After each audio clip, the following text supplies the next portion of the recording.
আমাদের প্রতিদিনের রান্নায় আলুর ব্যবহার কিন্তু অস্বীকার করা যায় না। আলু ছাড়া কোনো রান্না কিন্তু আমরা ভাবতেই পারি না।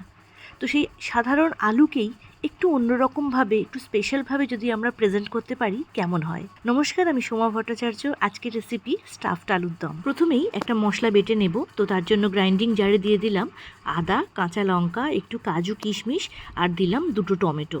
অল্প একটু জল দিয়ে এবারে স্মুথ একটা পেস্ট আমরা তৈরি করে নিলাম।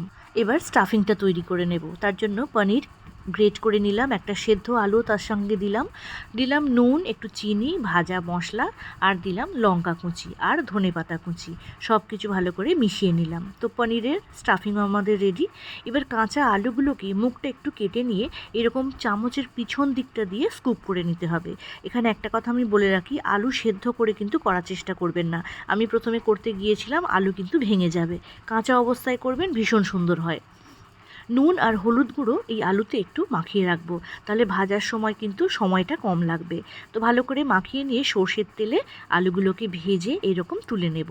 এবার একটু অপেক্ষা করতে হবে ঠান্ডা হওয়ার জন্য।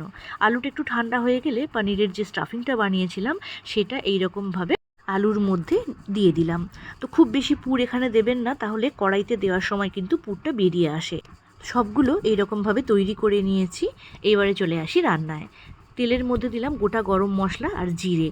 যে মশলার পেস্ট বানিয়েছিলাম সেটাও দিয়ে দিলাম, দিয়ে একটু কষে নেব।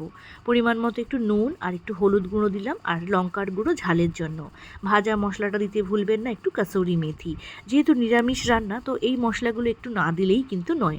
মশলা কষানো হয়ে গেছে, অল্প একটু জল দিয়ে আলুগুলোকে দিয়ে দিলাম। একদম শেষে একটু ঘি আর গরম মশলা। দেখুন কত সুন্দর দেখতে লাগছে। আর আমি একটা আলুকে কেটেও দেখাচ্ছি, কত সুন্দর হয়েছে দেখুন। তাহলে রেসিপিটা কেমন লেগেছে জানাতে ভুলবেন না। আর এইরকম নতুন নতুন রেসিপি দেখার জন্য আমার এই প্রোফাইলের সঙ্গে থাকুন।